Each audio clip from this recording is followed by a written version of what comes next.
What up, family? I'm Preston. I'm an addict, an alcoholic, and this has become the thing that has made the biggest impact, given me the biggest purpose in my life, is getting in trouble and realizing that I got an issue, and I'm grateful to be here. I hope this helps someone. I'm 40 years old. I just turned 40. September the 10th of 2020, I'll have 19 years clean and sober.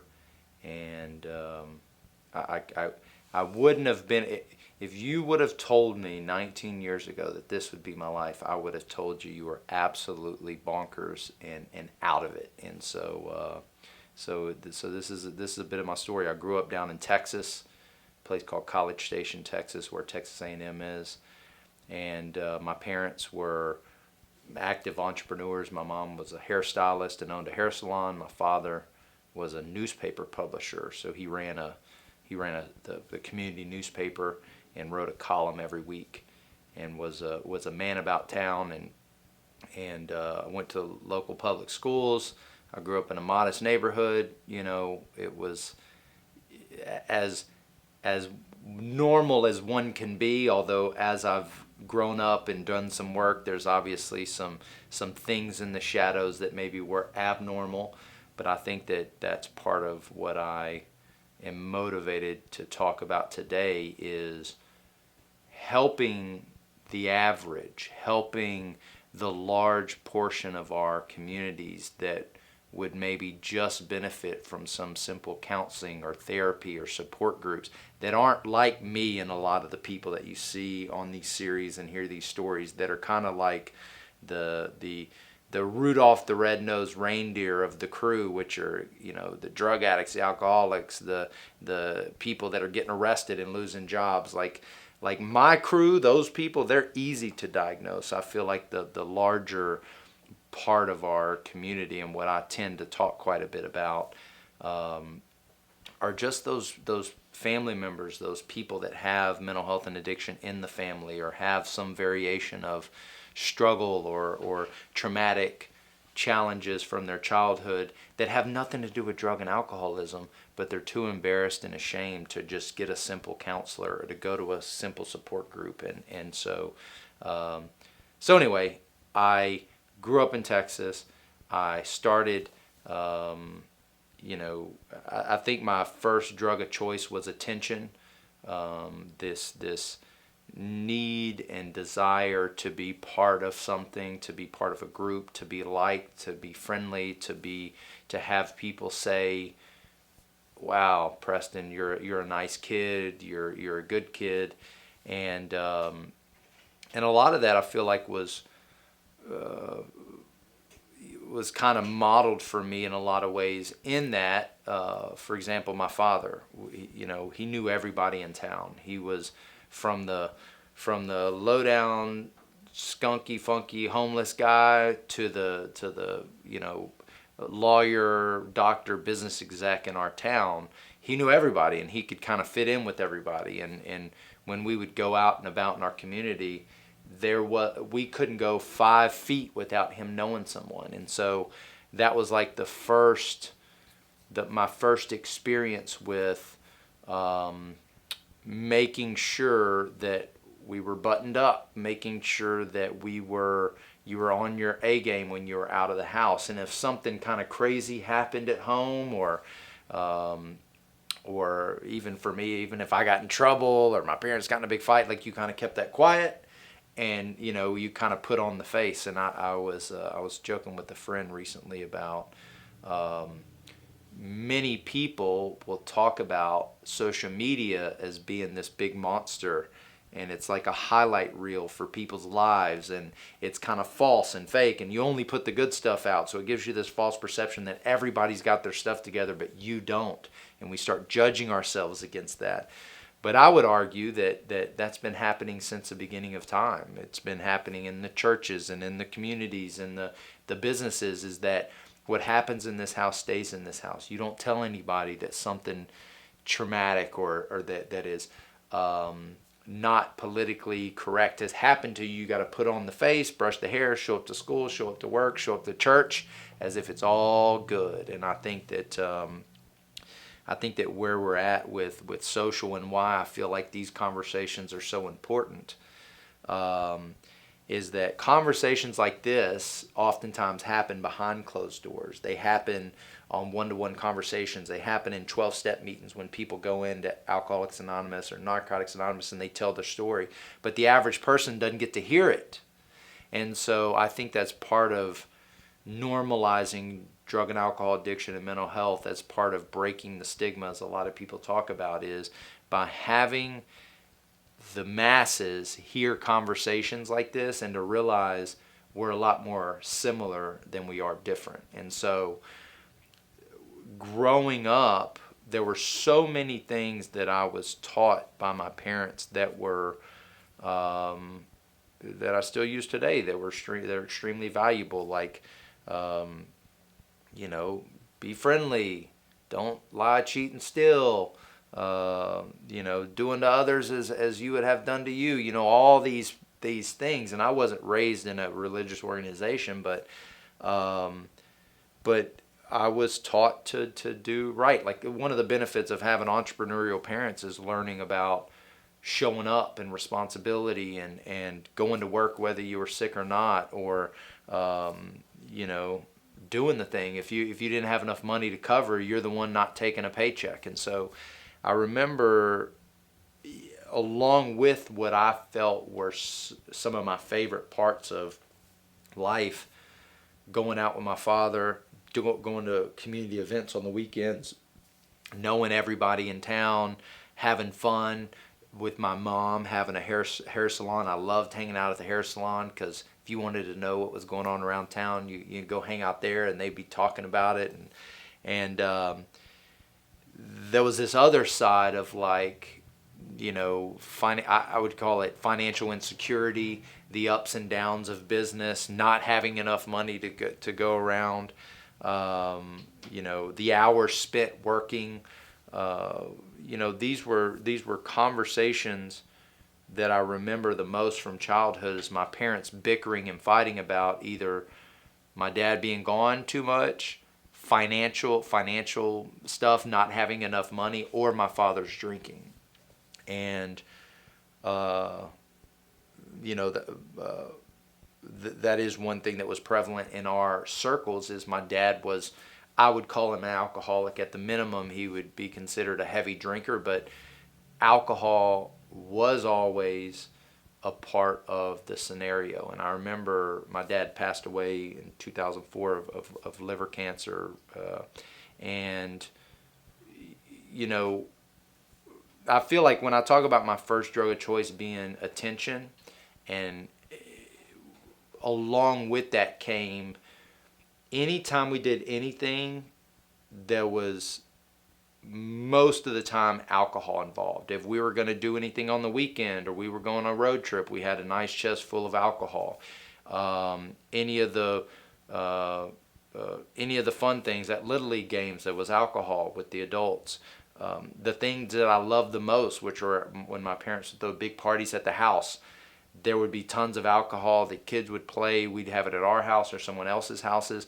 But I made the connection early on that things are a lot funner when there's alcohol involved. Even down to my parents were more jovial and loving and friendly, even if it was just around, seeing them with their people, laughing and joking and having a good old time, not to mention all the fun adults that I looked up to that were just wild and crazy, that I just thought was so cool. I associated that with outside substances like alcohol and later down the road drugs. And so I probably started drinking somewhere in like the 12, 13-year-old, somewhere in middle school, started drinking on the weekends. And my parents were pretty open with us about drug and alcohol use, in that they were definitely not anti. It was understood that depending on my age, I should never do drugs or not do drugs, you know, drinking responsibly, etc. I can't remember the time frame, but I remember, you know, just, you know, having a good time with alcohol. And I remember the DARE campaign. So I'm 40, so I'm an 80s baby, so I remember the DARE campaigns coming in, and I remember having it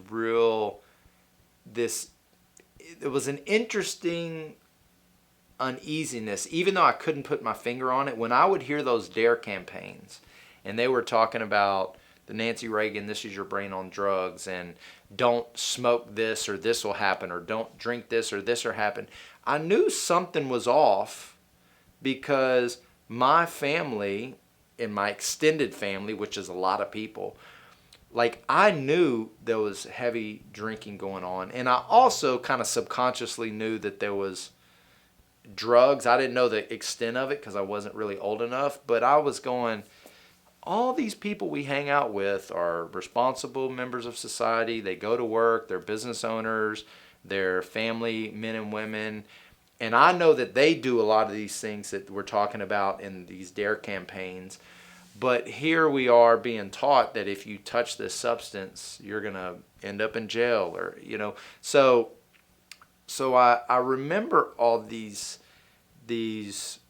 lessons that were maybe even in prevention, we call it trying to scare kids straight, which we know today that it's not, you know, that's not really productive. But I just remember, as I was navigating childhood and who I hung out with and who I looked up to as far as adults, and then, you know, as we separated in groups like the, you know, quote unquote squares, or the real religious people, or, you know, whatever, and who we were running with, like, I remember it being fun, and I remember it, you know, this overwhelming desire to be kind of different and unique. You know, oftentimes in a lot of 12-step meetings, we talk about being a chameleon, being able to fit into any group, and that was always, along with that idea of attention and wanting to be liked, like that was just a skill that I developed early on. And, you know, I think I started smoking weed in around 14, 15 years old, and here's what's interesting, and I think that there are more people that are on the functioning side of alcoholism and drug addiction. They're on the functioning side of heavy alcohol use. They're on the functioning side of mental health challenges. They're on the functioning side of family dysfunction. In other words, they have a job.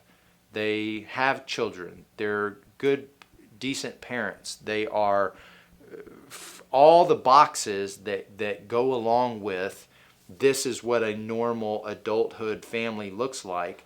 And then conversely, this is what drug and alcoholism looks like. I think that the vast majority of people that struggle with mental health and addiction fall on the side where all the boxes are checked. In other words, everybody, when they think of alcoholism, most people think of the brown bag drunk, the brown bag homeless guy, the wino on Skid Row. When people think about drug addiction, most people go straight to heroin, needles, cocaine, missing teeth. But those are like the tippy top people. They're also part of the stories that you like listening to because they're interesting. They do documentaries about them. They do shows on TV about people that are locked up. Intervention, you know, we like to see that, kind of like looking almost like you're seeing something you're not supposed to.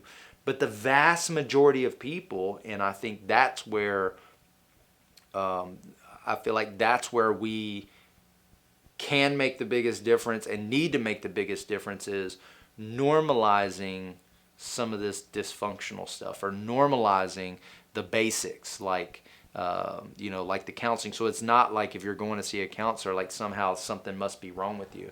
I think that's probably one of the biggest fallacies in our world and culture, that that we're supposed to know how to be parents, and that we're supposed to know how to stay married, and we're supposed to know how to be good employees, and that everybody else has it figured out, but I don't. I think that's the biggest crock there is. And what that does is it keeps people silent, and it keeps people, hiding under a blanket of shame and guilt. And so anyway, this as I was growing up, started dabbling. The thing early on, I started getting in trouble with my parents. They would find us, find weed in my room. They'd smell it on us. Come to find out later down the road, they were old hippies. They knew what it smelled like. Imagine that. And it started out real elementary, man. We would just get in trouble. I'd get grounded. Their parents would call my parents, and it was no big deal. And so it was also kind of understood that I started modeling this behavior that I saw the adults around me do, which is you work hard. So in the beginning, it was school, so you show up to school. I skipped a lot of school, but I did not go. In other words, I'd show up to school and then I'd ditch it, made sure I get marked present, and then go back. So I would work it that way. But it wasn't like calling out and just not going, right?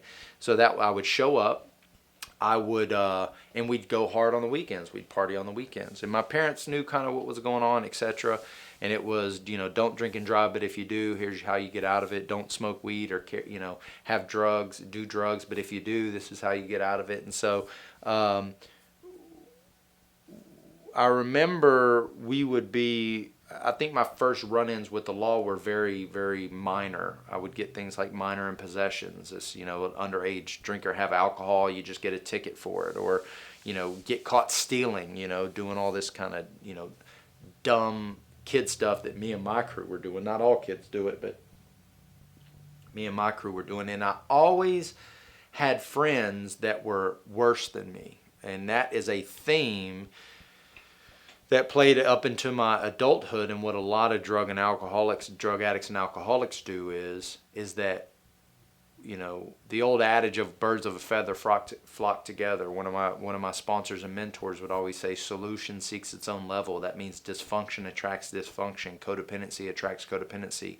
Alcoholics attract codependence. Drug addicts hang out with other drug addicts. But the way that many people justify their drug and alcohol use is you don't want to be the worst user in your crew. You don't want to be the heaviest drinker per se. You always want to be able to point to someone that's worse off than you. And so that was a strategy I did. I go, well, I don't have a drug and alcohol problem. I show up to work every day. I pay my bills. I got money in the bank. And look at those three people. They're mean drunks. They go out and steal stuff. They fight. I'm a happy drunk. Look, they keep going to jail. They don't show up and pay their. And so I would have these people that I could point to that would justify my behavior. The interesting thing, which as I learned about the progression of the disease of addiction, is many of those friends, I had to change friend groups because as my drug and alcohol use increased, I had to get people in our circle that used more than me. So it's funny how people start to kind of fall off because as my drug and alcohol use would progress, I'm going, I can't be the worst one here. I got to get some new people in here, and it's subconscious and it's natural. But I would argue that many people that struggle with that drug and alcohol addiction did the exact same thing. Maybe even some people thrived in being the worst, because they kind of given up. But anyway, so for me, I always had people around me that were worse off. One of the biggest takeaways that I had from my father in particular was his attitude was, if you show up to work, if you pay your bills, if you provide, you can do whatever you want. Now, those may not have been his words, but that's what I picked up on it. And so, as a teen, I always worked. I mowed yards. I was entrepreneurial. I paid my own way. My parents helped me out, but I used a lot of that to justify not being told what to do. In other words, Mom and Dad, I don't ask you for money. I pay for my own gas. Now, there's a lot of things that were given to me. My car was given to me, etc. But I show up to school. I, most of the time don't get in trouble, kind of lay off. That was kind of my attitude. But here's what happened in my drug addiction and alcoholism is I got my first DWI at 17 years old. I was a senior in high school. It was we went to a concert on a school night. I was kind of getting up into the age where my parents were a little bit more flexible. I mean, the vast majority of my childhood, I could never do anything on a school night. But I went to a party on a school night. I ran a stop sign. I got pulled over. And in our town, we had zero tolerance. That means if you even had 1/2 a beer of alcohol in your breath and you were a minor, you would get a DWI. But I was absolutely wasted, and I bumped up on the curb when I got pulled over, and the cops called my dad. My dad got there and tried to talk the policeman out of it. But I was out of it. And here's what's interesting about codependency, enabling, parent, whether it's a parent, a spouse, whatever, is I remember my father saying, if you ever go to jail, I'm going to let you sit in there. If you ever do this, I'm not going to get you out. If this ever happens, this is what I'm going to do. And here's what I know about parenting, the human condition, people, is you don't really know what you're going to do until you're in the situation. And as a parent, if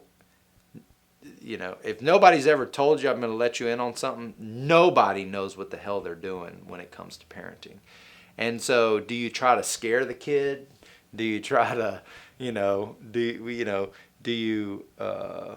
how do you handle parenting? It's obviously different parenting a young person versus a teenager. But I remember my dad saying, if you ever go to jail, I'm going to let you sit there. And this weird thing happened when I got arrested for the first time.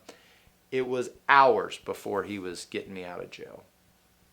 And so I know, what was he going to do, right? It was a weekday. I had school. His baby boy, who was not a baby anymore, is sitting in jail for the first time in county jail.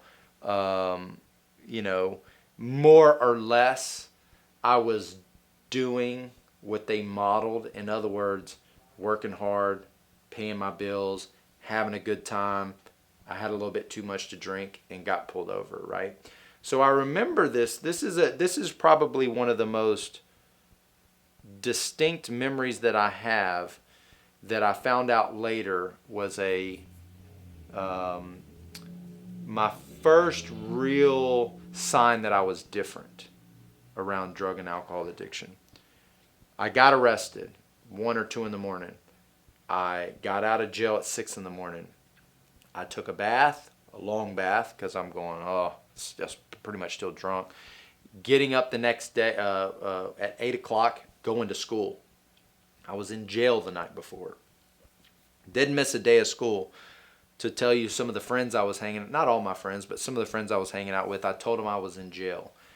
My buddy says, "Oh, dude, congratulations." Can you imagine?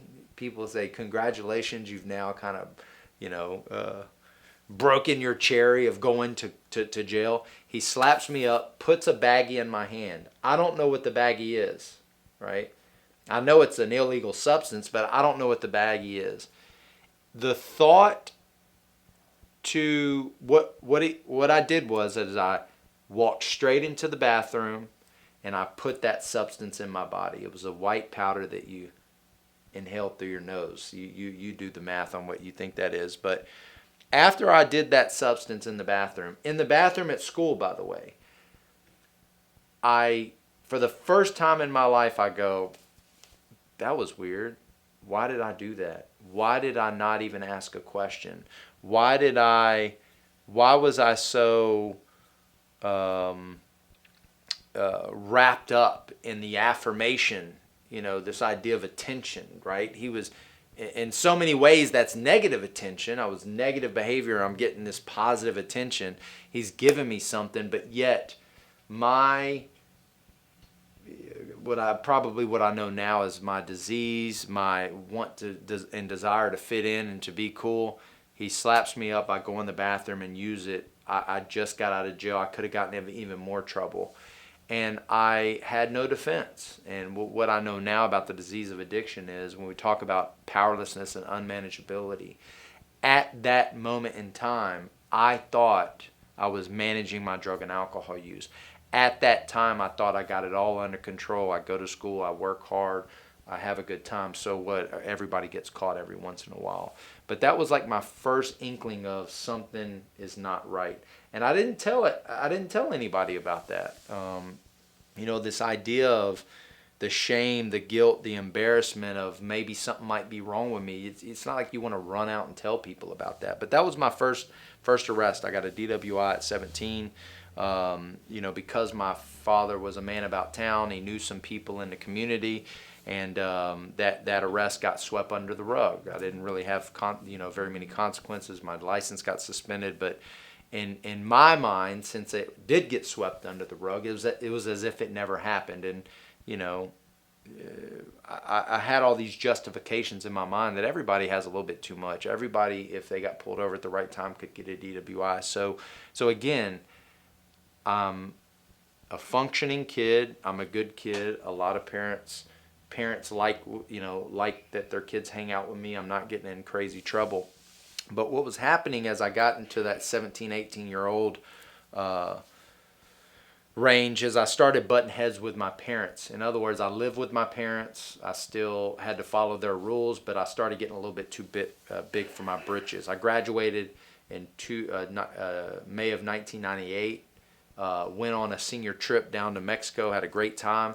And the Monday I got back, I had a job. I got my real estate license at 18, and I started working a 9 to 5 days a week.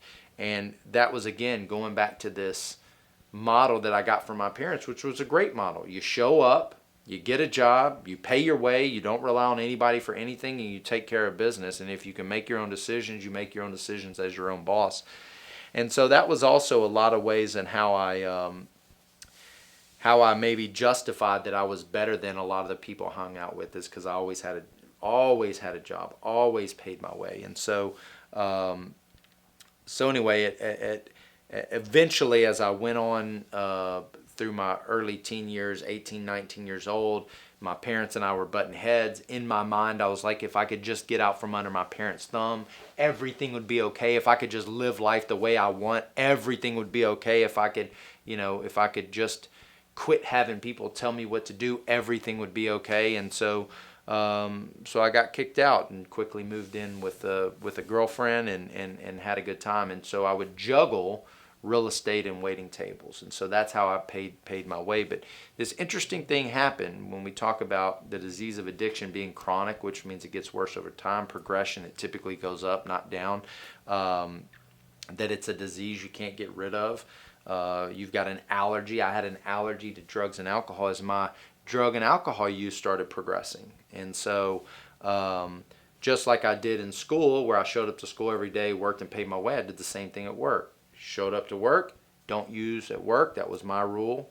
But as long as I don't use at work, I wait till I get off. Like everybody I've been modeled, you have a few drinks or whatever. I like to smoke. That was my thing. And so, but what happened was, 2 years later, I got a drug possession. A year later, I got another DWI. 4 months later, I got another drug possession. So here I am going from this relatively good, normal kid getting in trouble with his parents to having a few scrapes with the police, but hey, that was cool because a lot of people I was hanging out with, to getting a big charge like a DWI at 17, still in high school, thinking it was a fluke. 2 years later, drug possession. A year later, DWI. 4 months later, another drug possession. Now, remember, this is distinct.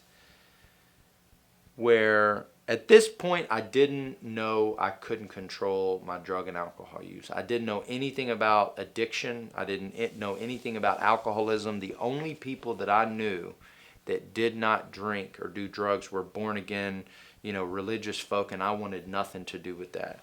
But I remember sitting in the back of that police car the last time I got arrested. My hands are behind my back. The seat's uncomfortable. I can't sit straight. I lean my head back on the plastic, and I say, finally, someone is going to help me control my using. Now remember, at this point, I didn't know I couldn't control my using, but I thought that if I got on probation and had to report to a probation officer every month, I wasn't worried about showing up. I wasn't worried about paying the fine. I mean, hey, this is the fourth time I've been arrested. But I thought to myself, since I have a probation officer, I'll use 2 weeks out of the month and I'll stay clean 2 weeks out of the month. Now, I want to be very specific here. I like smoking weed. That was my jam, right? I like smoking weed because I didn't get too crazy and out of control. I didn't have a hangover. There's all these reasons why. But alcohol was always a part of my life. I did not consider alcohol a drug. And so in my mind, stopping alcohol was not even an issue. It wasn't even a part of the conversation. But because you need 2 weeks to give a clean UA to a probation officer, I figured I'd smoke for 2 weeks, I'd be off for 2 weeks, I could drink alcohol the entire time, it would be perfectly fine.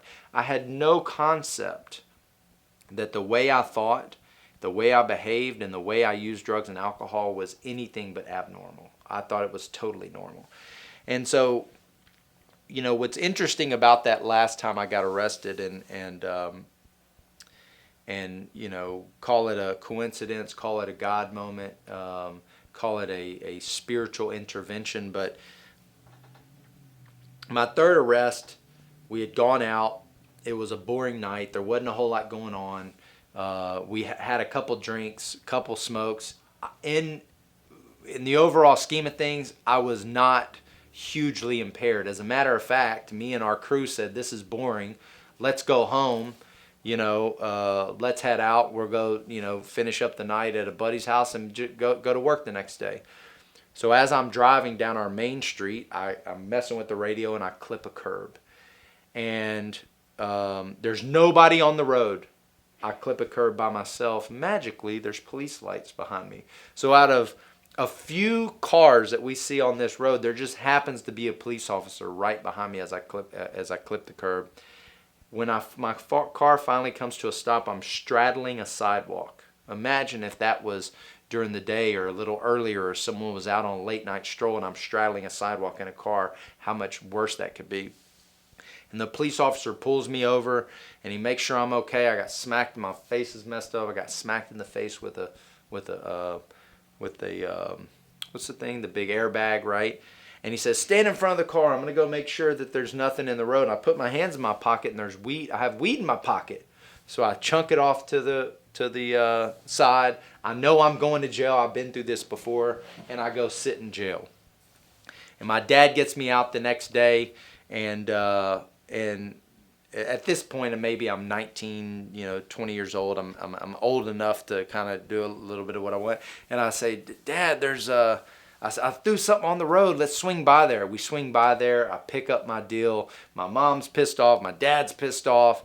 I'm thinking nothing of this. As a matter of fact, that was like a Thursday, maybe Friday night. I went fishing, that weekend with some friends. It was as if stopping drinking and using never even crossed my mind. But what's interesting about that is 4 months later, when I got my last arrest, it was the same police officer. They pulled us over for a headlight being out. Because I was a little bit of a rule follower, my license was suspended, so my girlfriend was driving. I thought I was doing all the responsible things. I'm not going to drive. I'm not going to go too crazy. We're going to go home early. And I was doing all this. We went to a party. We're going home early. My girlfriend's driving. We get pulled over for a headlight. It's the same police officer. He says, license, registration. I give him the stuff. He goes, hey, you gave me your license. It's suspended. You're supposed to mail it in, but I'm going to let you go because you're not driving. He knew I was under the influence. And he looks down, and I have a green leafy substance stuck in my sweater. It was a bud of weed that I didn't see. And so he goes, well, now I'm going to have to search you. He searched me. He finds my stash. I was caught red-handed, right? And so this is where I'm sitting in the back of the police car going, finally someone's going to help my using. And so I get arrested, they get me out. The next day or two, I go buy a headlight because that's why I was pulled over, because I had a headlight out. Went and bought a headlight. I go to change it. I touch the headlight and the headlight comes on. So the headlight wasn't actually burned out. It had somehow lost connection and shut off. And so when I talk about these God moments, these coincidences, these spiritual interventions, you know, what are the odds? You know, what are the, you know, I know now that like I needed that. Like it was every time I got arrested, it was like these little pebbles, or maybe even big pebbles for people, these boulders being thrown at me, but about changing my behavior, changing what I was doing. But it never crossed my mind, because what I was doing was totally normal. It was, you know, aside from the arrest part, like I was totally responsible. I was under the delusion. The delusion means I didn't know any different. I was under the delusion that what I was doing was normal, and yet, you know, these arrests kept getting closer and closer and closer. And so normally when someone gets arrested, they'll go, you know, well, now I'm gonna not use anymore. I'm not gonna drink. I'm gonna quit going out. You know, I'm gonna mind my P's and Q's until my court date. This was in September. This was in December. My court date was in May. It never crossed my mind to stop drinking and using, so I kept going on about it. And I told myself I was going to quit smoking weed a month before my court date. You know, my court date's in May. I'm going to quit smoking weed a month out. And this is my first experience with wanting to stop and not being able to. Because the way I justified my drinking and using to everyone around me, even if they thought maybe I have an issue, was I can quit anytime I want, I just don't want to. I don't know if any of y'all, any of y'all have thought like that, but how many people go, I can stop doing this anytime. Weed's not addictive. I don't even drink that much. You know, I can cut back anytime I want. I just don't want to. I'm doing what I want, right? But when this month rolls around, this is 4 weeks before my court date. The month rolls around, I like quitting on Monday, so Sunday I'd be nice and tuned up, I'd be nice and loaded, and I say Monday is it. Monday I'm not using, this is the last time, I'm gonna be clean, no problem. Well, Monday would roll around, and I'd be groggy, and I'd go to work, and sometime around 2, 3, 4 in the afternoon, I'd start going, you know, you only need a couple weeks for weed to be out of your system. Maybe, you know, what's the big deal? Or, you know what, I can drink alcohol, no big deal. Drink a little bit of alcohol, before you know it, I want to smoke a little weed. And I'm like, let's do 3 weeks. 3 weeks rolls around. Sunday's a good day to quit, so I say, that's it, Monday is it. And the same thing would happen. I would quit smoking, I would still be drinking. Something in the back of my mind would go, you only need 2 weeks. And so I'd start, here we go again. I'd use for that week. Sunday would roll around. This is 2 weeks out. I have to be clean for at least 2 weeks so I can give a clean UA when I go to court. Same thing happens. I don't know this, but I cannot stop. You know, my justification for all these years has been, I can stop whenever I want to, I just don't want to. And now it was being forced upon me that I had to stop, and yet I could not stop. So I said, you know, I'm a nice, respectful, responsible young man. I have a job. I tuck my shirt in. I started down in Texas, we would starch our jeans and our khakis. I had hair at the time too. I knew how to speak well and look well and present well. I'm going to just go in and be honest with the court and be honest with my probation officer that, you know, I was still using. Now that might sound preposterous to a normal person. That might sound just out of this world insane to the normal person. But to me, everybody drank. To me, smoking weed was not a big deal. To me, like, what's the problem? You know, I had been arrested 4 times, but I was able to skirt and manipulate and pay my way out of a couple of arrests. So this was like going to be my first real conviction. it never crossed my mind that what I was doing was abnormal. And that's what's crazy about this disease is I go into court, they put me on probation. I sit down with my probation officer. I said, hey, look, I'm going to be honest. I haven't stopped using. I was smoking weed last night. And he said, hey, thanks for being honest.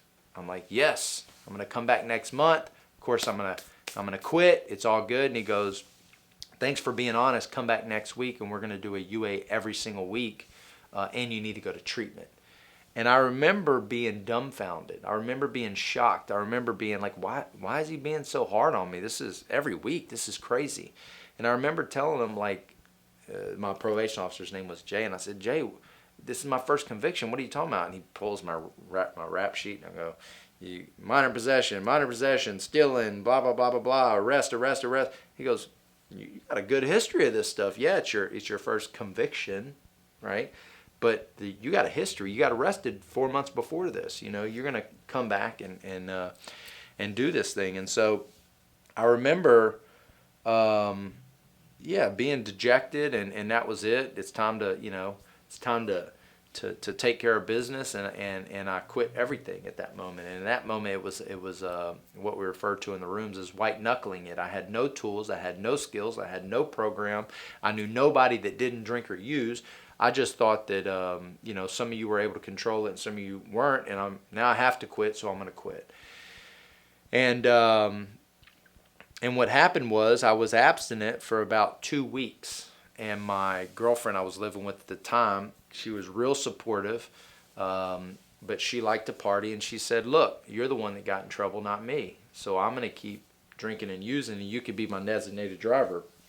I saw nothing wrong with this. Of course I would be a designated driver. Of course we were still going to hang out. What else was I going to do on the weekends? And so here's a news flash for you in case you were wondering.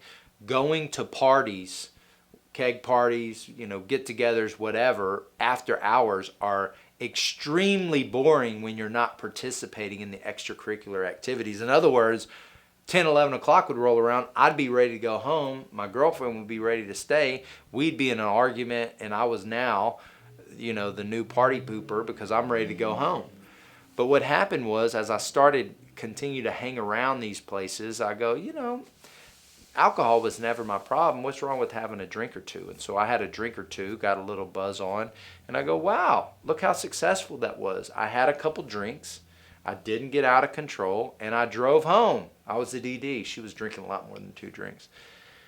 But so on started this obsession and compulsion. Obsession.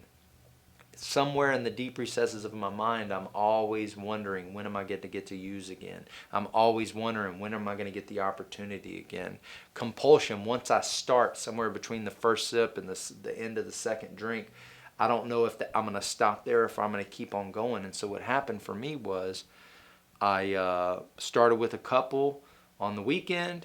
The next weekend I said, hey, that went well. Let me try it again. So I stepped it up. Instead of having 1 to 2, I had 2 to 4. And on started the cycle. This was in June. And one thing that I didn't tell you was when I was in court, when I was that first time with the probation officer, he told me that I needed to go to treatment, to go get an assessment, go to a treatment center. And I told him, look, I'm a real estate agent. This is the busiest time of year. In College Station, Texas A&M is there, so that all the students would come in and rent in that kind of May to August time. So I said, look, man, I'm good. I'm going to come every week. Let me do it at the end of the summer. He said, yeah, no problem. Why do you have any reason to doubt me? I needed that time because remember, up until that time of going to court, I never had an experience with trying to really control my using. Every single time I got arrested, anytime I had negative consequences, I never said I need to stop. I never thought I had an issue. I never thought in any way, shape, or form that I need to cut back. I thought I was unlucky. And so what started with a couple weeks of abstinence and a couple of drinks and stepping it up a little bit, before you know it, I'm drinking on Saturday and Sunday, Friday, Saturday, Sunday, Thursday, Friday, Saturday, Sunday, maybe even sometimes Monday. Then I started using other hard substances that I could get out of my system quicker. All the while, on Tuesdays, I'm going to see my probation officer, Jay, to give a UA, right, to see if I'm doing drugs and drinking and following what I'm supposed to.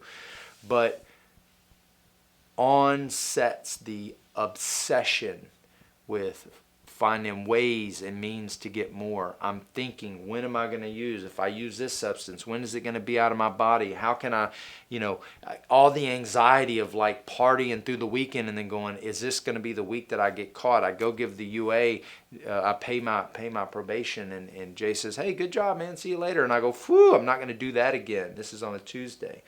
Whew.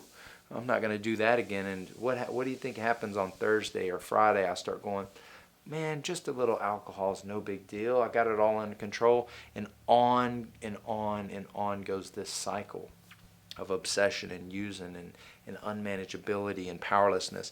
And one day Jay calls me into his office. He calls me into the supervisor's office in probation. He said, come talk to me for a second. I thought he was going to tell me how great of a probation or a client I was. And he said, hey, I appreciate you paying all your fines. Great job. I appreciate you showing up early. Good job. I appreciate you doing all this stuff. But something's weird with these UAs you've given me. The last 9 weeks in a row, your UAs have come up diluted. I go, well, what does that mean? He goes, well, it's basically like you're pouring water in there, like you're not human. We can't even get a reading as if this is real urine. It's actually just water. I played dumb, but what I'd been doing was I was drinking those drinks. You see them in kind of head shops back then. We used to use this gelatin Certo. We'd drink the Certo, it'd coat your insides, and you'd basically pee straight water. And so that's what I was doing, and I thought I was getting away with it. And come to find out I wasn't. And he said, one more dirty UA, and I'm revoking your probation, and you're going to jail, and I'm going to treat it like a dirty drug test. And oh, by the way, it's time to go to treatment.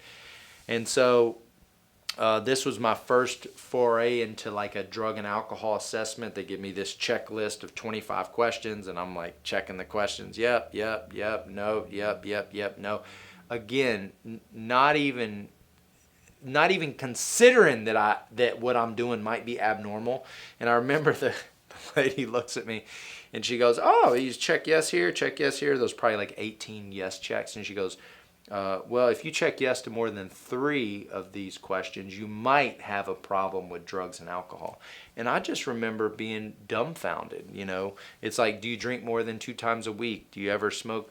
You ever do drugs? Do you ever have more than 6 beers at a time? It's like all these really elementary questions that to me were totally normal. And yet she goes, if you have more than 3, you're a drug addict, alcoholic. So she recommended IOP, which is like rehab after work. So you go to work 8 to 5, you go to group treatment from 6 to 9.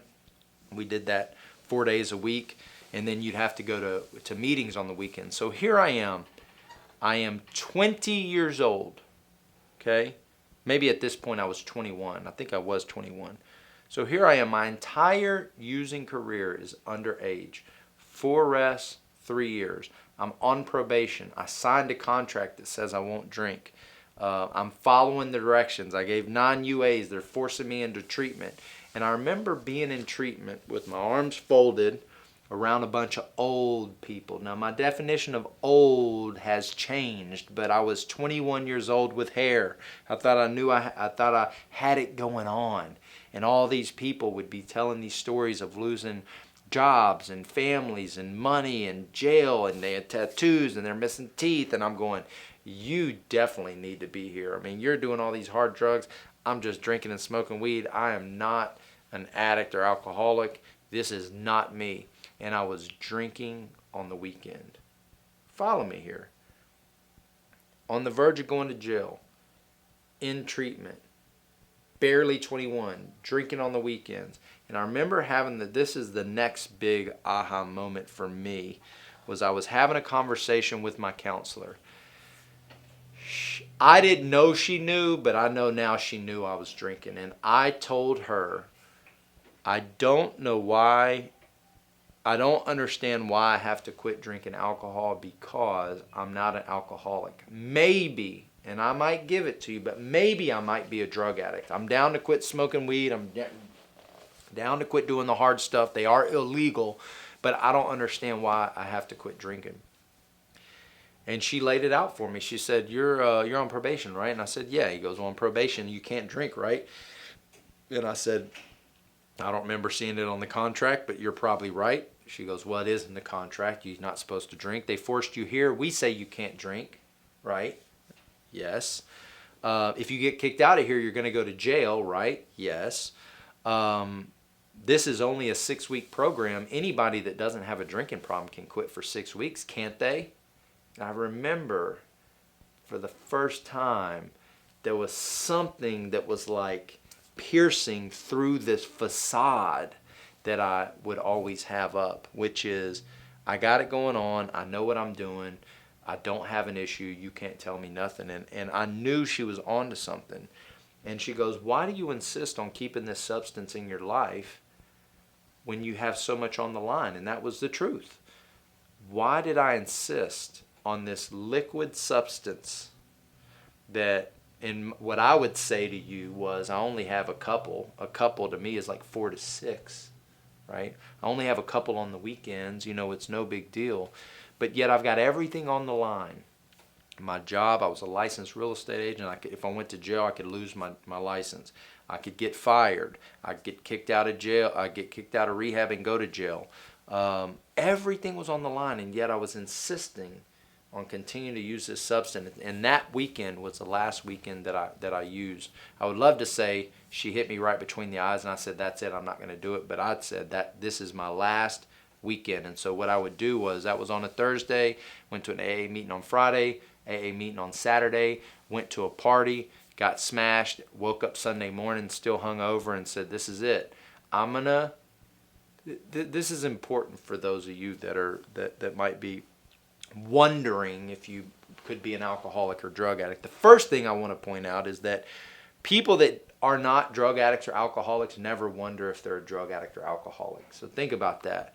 Most people that are not drug addicts and alcoholics never go, I wonder if I got an issue. They go, you know what, I'm going to cut back, and they do this weird thing and they actually cut back. Or they go, I'm not going to use that substance no more, and they do this weird thing where they don't use the substance anymore. Not me, and probably not you if you're thinking that. But I said, this is what was important. I said, my counselor has a point.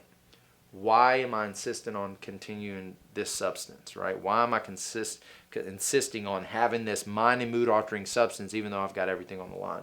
But what I'm going to do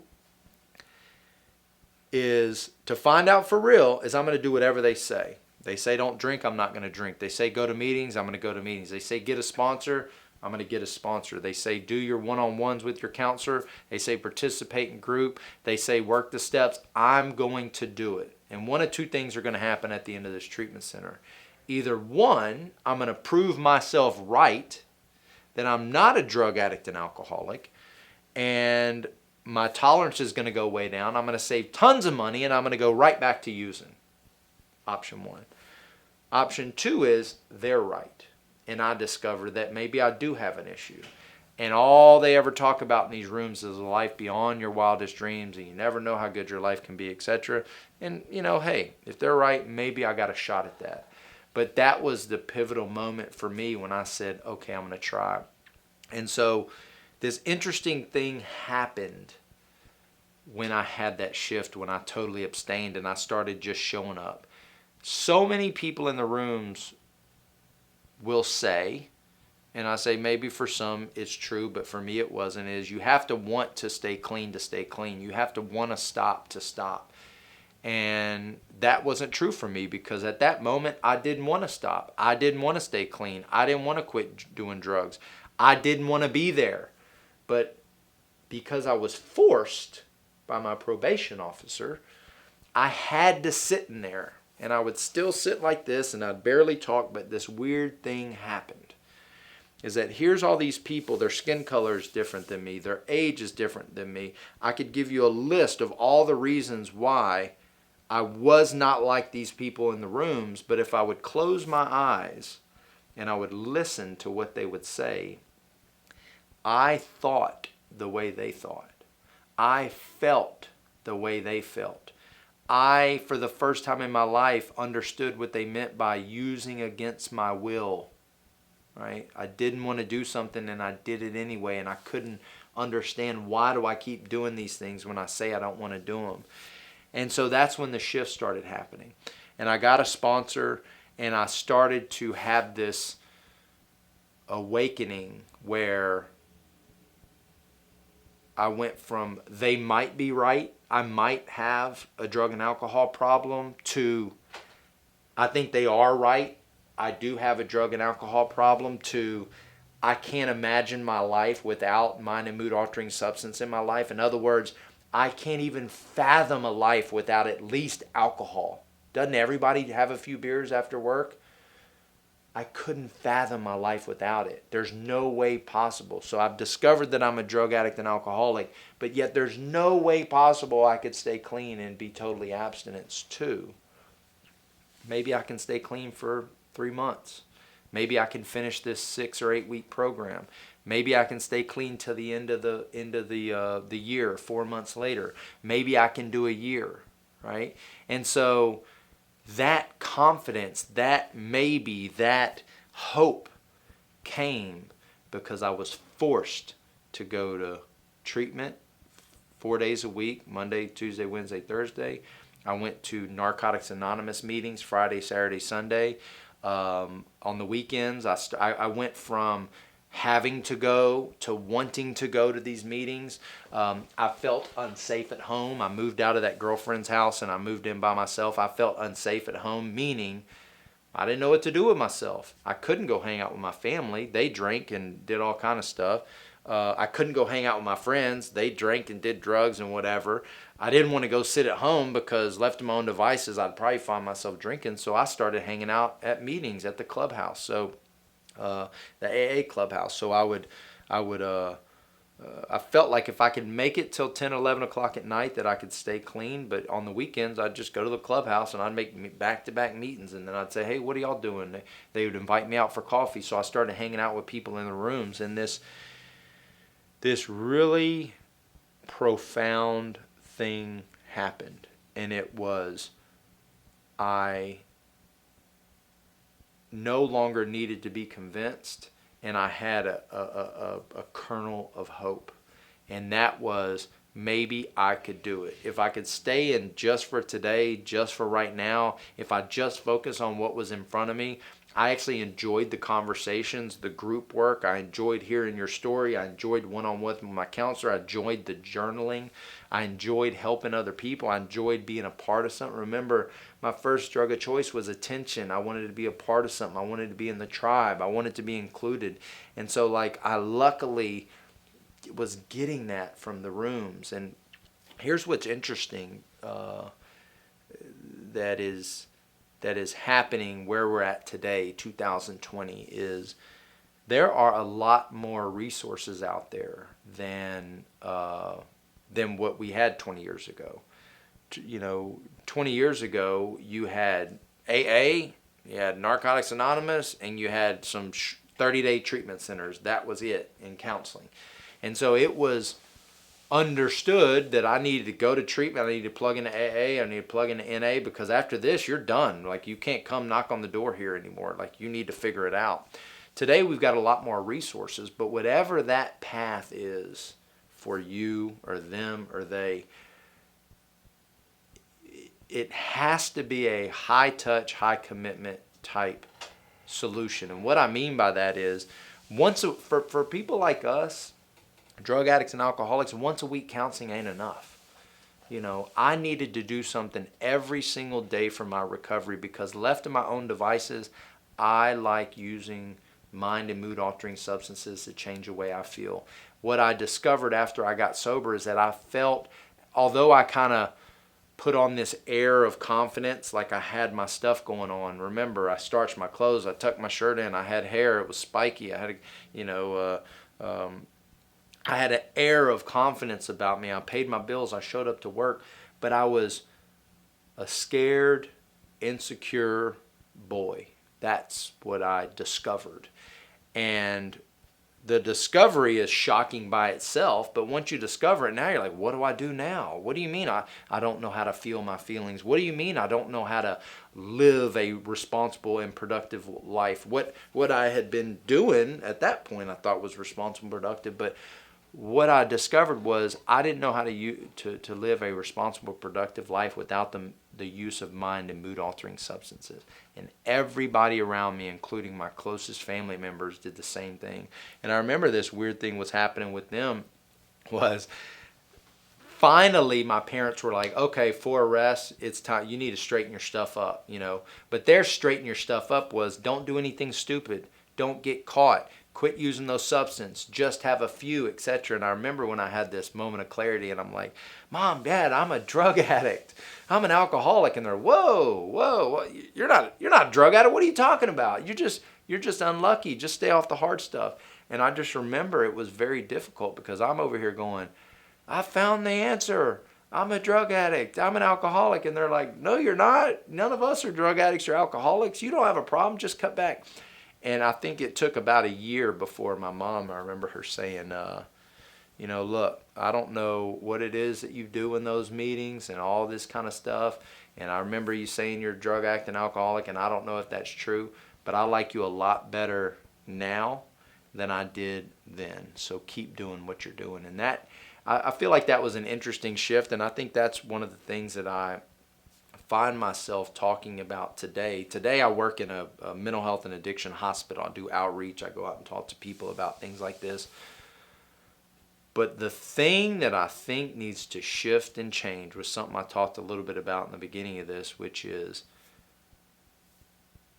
when the drug addict is getting arrested, when the drug addict is nodding out, when the drug addict is overdosing, when the alcoholic's getting a DWI, when they're punching holes in the wall, and they're like, it's so obvious that that person has an issue. What about the crew? What about the family? What about all the friends around them that may or may not have a drug or alcohol problem, but they've got their own childhood traumas. They've got their own wounds that need to be healed. They've got their own things that they need to work through, not only for them, but I think many people underestimate the impact that the family and support groups and friend circles, the impact they have on the drug addict and alcoholic. In other words, everybody's got their role. Everybody has some way of maybe enabling or not even encouraging, but just like, they're a part of the drug addict alcoholic's life and behavior, and they just don't know it because their behavior isn't the same. Right? It's about, me and my wife laugh because when I met my wife, I had 5 years sober, showed her real estate, and we got about a year, maybe a year and a half into our relationship, and we're on the fritz. I was like, I can't do this anymore. We either need to go to counseling or split up, and we went to counseling, and she realized that her family has a history of drug and alcohol addiction. And I remember being shocked. I'm like, what? What are you talking about? I thought you were a normie. I thought you had it together, And we have a way, remember I was talking about solution seeks its own level. Even though my wife didn't use the way I use, she didn't drink the way I use, she didn't drink the way I drink. But yet we were attracted to each other like heat-seeking missiles because even though I was sober, she was used to a family of alcoholism and I'd say deception, but like this hiding of like keeping it together, like making sure everybody knew the family was together, even though one of the family members was struggling. Like this, it was like this subconscious attraction, we started going to couples meetings. We started couples meeting in Philadelphia. If you live in the Philadelphia area, Chapter 9, they meet in Ardmore on Saturdays at 7 o'clock, 7:15. But so many couples would come in there, and usually one of the people was an alcoholic. They oftentimes just got out of rehab. They're going to treatment. The spouse is coming to support, and they go, oh, counselor thought this would be good. I'm coming to support. And I go, oh, have you ever been to like Alanon, the family groups for the spouses of, the families of? And they go, no, why do you ask? I go, well, you probably would identify there. And she goes, he or she would go, well, oh yeah, maybe so. And I go, you know how I know you belong there? Say most people would have hung out with this person for about 6 months and ran for the hills. And you've been married to him for 6 years. So that tells me that you're like the magnet to the alcoholic, the magnet to the drug addict. And many people don't even know it. They think they're normal. They think that their way of relationshiping and husbanding and wifing and adulting is normal, but yet it's this insidious, intertwined behavior, and just one of the family members has the drug and alcohol addiction. And so anyway, I just think it's such an important part today to be looking at the system as a whole. I'll tell you this and be quiet, but the thing that was most profound, some of the things that were most profound in my recovery is, for the first 4 or 5 years, I went to a meeting every day. I got, not because I had to, because I wanted to. It became my social circle. Eventually, I was able to integrate back into my family. Like, I would be able to, in the beginning, for probably the first year, I couldn't even hang out with them. If I did, I would go hang out with them for 30 minutes or an hour, and I'd always be going to a meeting afterwards. So I have like this little safety mechanism to be able to hang out with my family. And I had a real hard time going, well, what about my friends I grew up with? I can't ditch them, whatever. And my sponsor said, they're still your friends. You just don't hang out with them right now. You'll eventually be able to go do that. And I was able to. Went to a meeting every day for the first 4 to 5 years. I got a sponsor. We worked the steps. I got sponsees. I participated in service work. Service work for you guys out there is showing up to the meetings early. In other words, the meeting starts at 7, show up at 6:30, show up at 6:15, set up chairs, connect with the other people that are in service, staying late after the meeting is over, putting the chairs up, cleaning up, collecting the money, connecting with those people after, hanging out with people after, going to the diner or wherever they go. That's service work. I used to go pick people up from treatment or from the halfway houses. I'd bring them to the meeting. On the weekends, we'd go to conferences and speaker jams, and we were plugged in. The things that I still believe in today is wake up in the morning and asking for help. If you believe in God or a higher power, you ask for help. Spiritually. If you don't believe in that, ask for help from, the book that we read, the big book or the basic text. Read some recovery literature, some variation of whatever 12-step recovery or positive. If you're in 12-step, I'd recommend it being 12-step, but reading some recovery literature.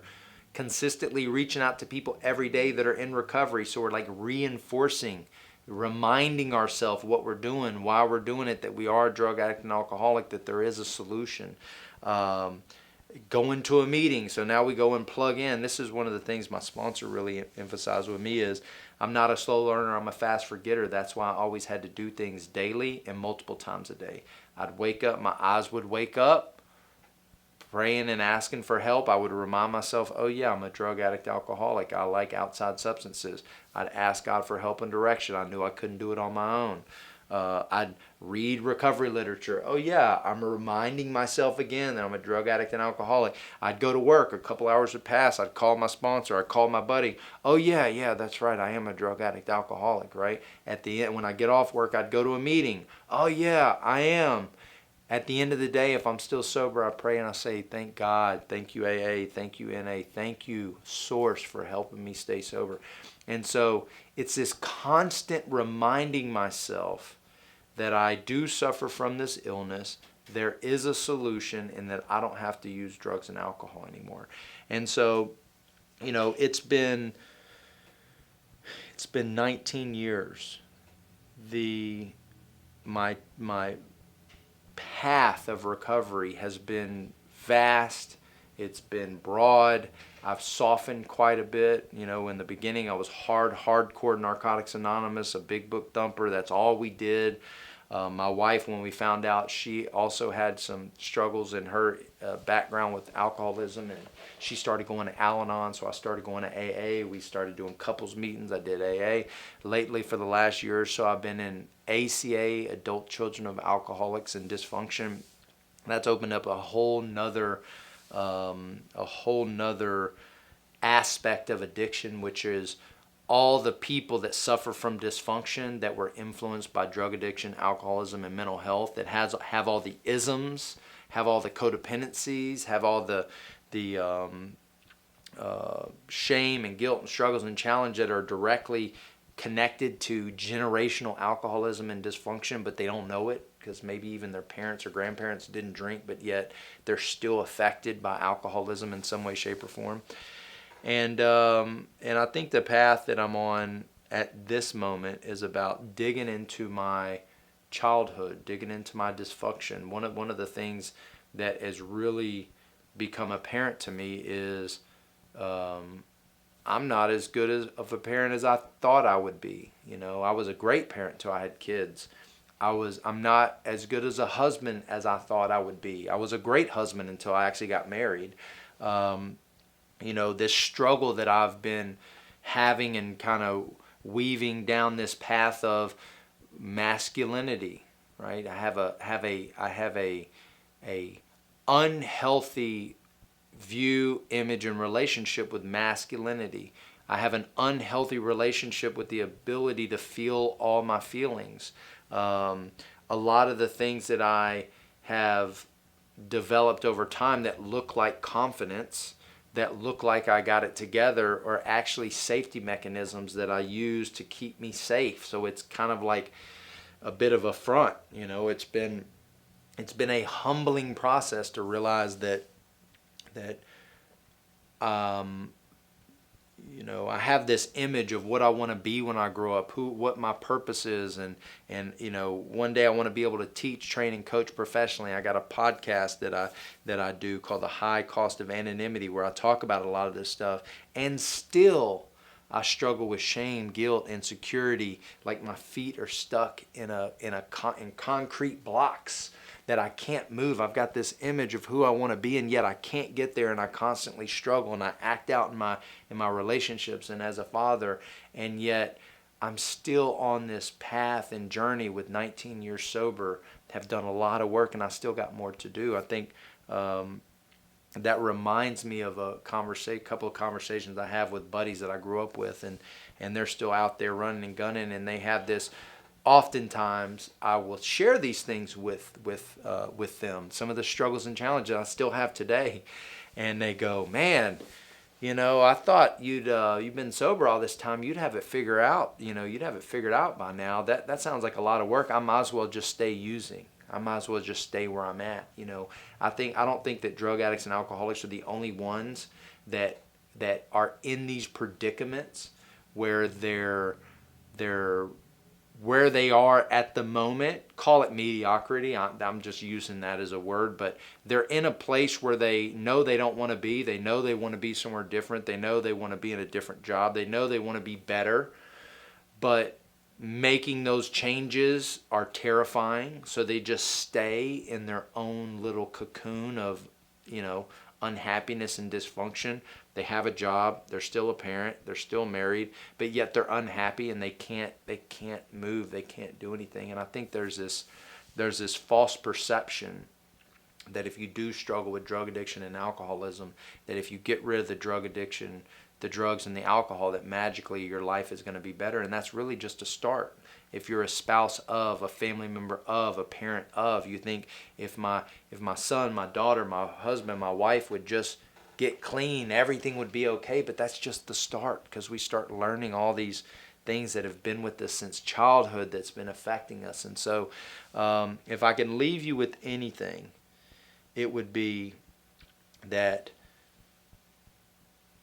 everyone, and I mean everyone, has something that they struggle with. Everyone has something that they are ashamed of, they're insecure about. Everyone has this sense of don't necessarily know what to do. And if we would learn how to be more open, if we would learn how to share a little bit more, if we would use resources like coaches and counselors and therapists and support groups, we will discover that we're not alone, that we don't have to suffer alone anymore, and that everybody else doesn't have it figured out, and we're not the only one that has anxiety and depression and mental health struggles.